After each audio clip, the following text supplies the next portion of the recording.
So hey guys, in this one we are discussing about the closure. So what is closure? So closure is basically a combination of a function bundled together lexically it from a closure. Let's take another example. Let's consider this is a outer function and this consider is a inner child function. This is a parent function and this is a child function. So when this child function is able to access this outer function value bundled together lexically it from a closure. When the inner function is able to access this outer function value bundled together lexically it from a closure. It is as simple as that. A function along with a reference, remember this important thing, reference, it does not persist the value, it remember the reference, whatever the where they were find the reference, it grab it, bundles together it, and it's form a closure function along with the reference to those variable. This function remember thing, and this is what this makes the language powerful because of the function remember thing. So that's why closure came into the play, and it plays a very vital role in our today's modern life. Hope your definition is clear of a closure. So let's move to the MDN to clear your doubts. So what is the definition of a closure? A closure is the combination of a function bundled together, as I told, with a reference to its surrounding state. With a reference to this surrounding state, the lexical environment. In other words, closure gives you access to outer function scope from an inner function. It is as simple as that, as I clearly mentioned in my definition. So that's exactly it is. So let's come to the code part to make more clear in order to understand in more deep manner. Let's first zoom out. Let's start. We have a nested function. We have a nested outer function, and this value, let's take a value a is equal to 12, and inside one there is another nested function. This name is inner,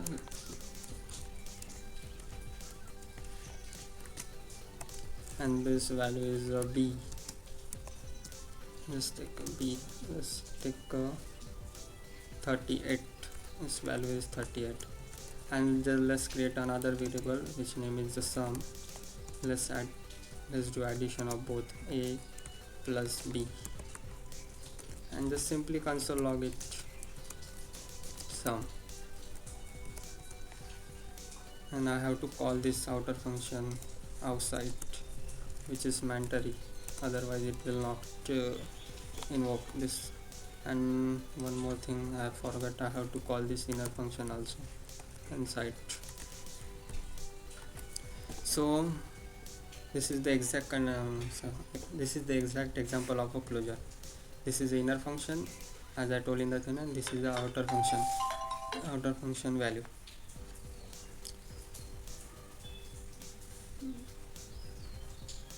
Outer function value, sorry for that. So let's control S and go to the, let's go live.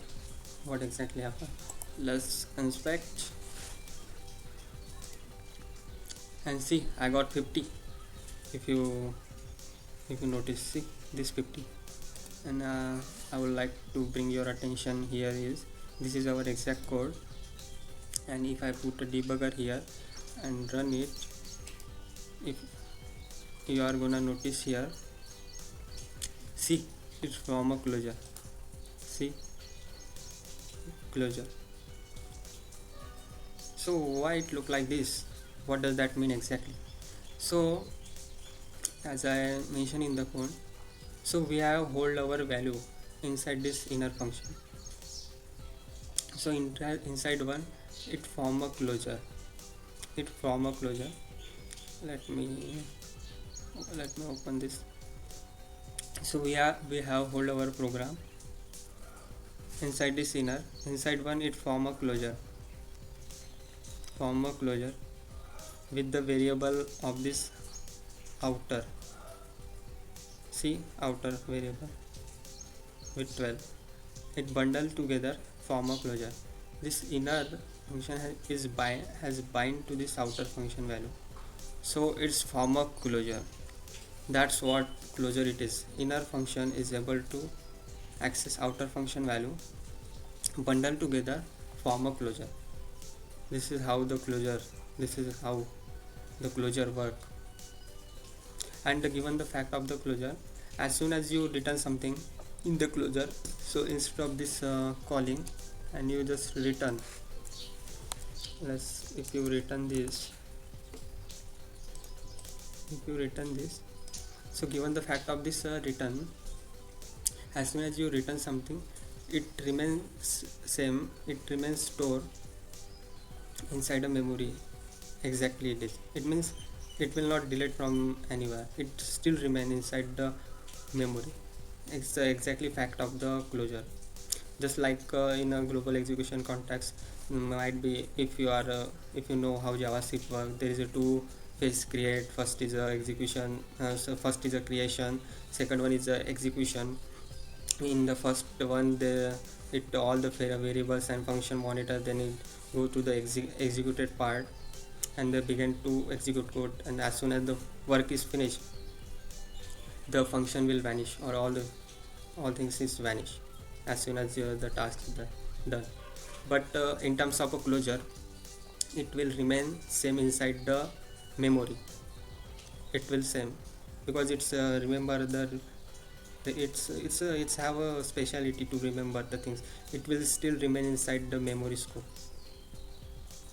If you don't believe, let me show you. Let's go to the terminal.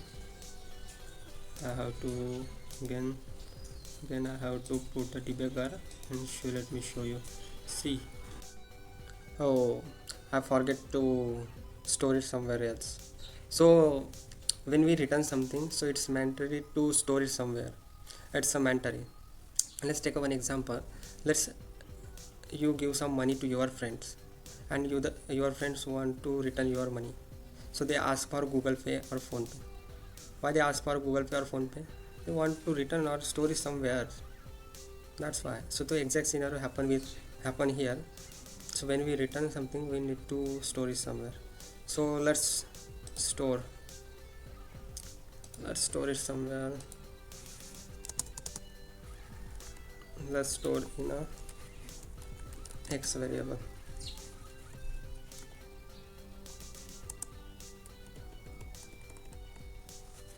And we have to call this X. It's a mandatory. And let's one more time, let's control S and go to Javascript, and let's put a debugger here. See, as I told in the definition, it will remain stored inside a memory. See, it is stored inside the script stack. X is equal to inner function.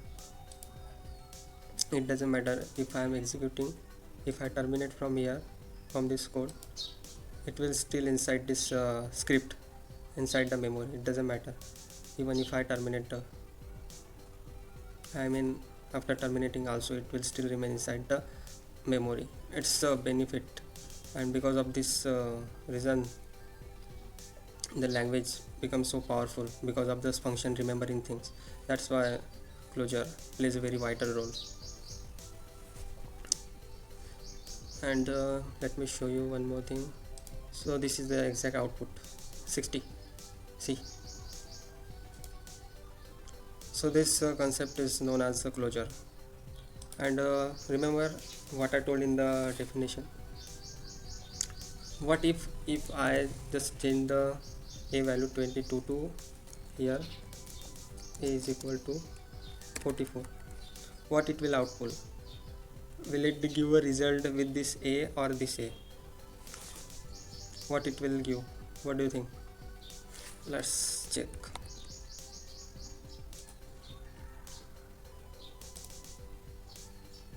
Let me first spread this. let me remove this one. Still see the output 82. It give me an answer with this a. Why it give me a, why it will add, why this give me a 82? It does not persist the, remember as I told in the initial at the beginning of a video, I told you it does not persist with the value, it remember the reference, that's why it add with this value 44 plus 38, that exactly it is 82. So this function refer to those variable, it does not persist the value, this variable, it persists the reference, it remember the reference where they actually came. This exact scenario happen only and only with the closure. And what if let me give one scenario also. What if I put this whole code into another function? Let's create the new parent function, parent 1, and if I copy the whole function and put it into here, what it will print right now? I need to return this outer function.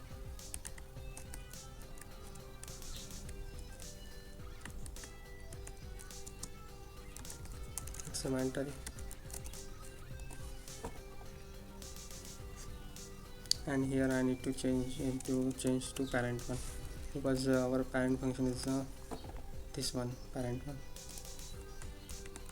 and I want to pass let's pass c, let's pass c parameter here, and I need to pass here c, and I want to pass some value from here. Let's pass 18 value. For your clarification, what is Clousurs exactly is that, and I need to store again, it's a mandatory. Let's put the result, final result,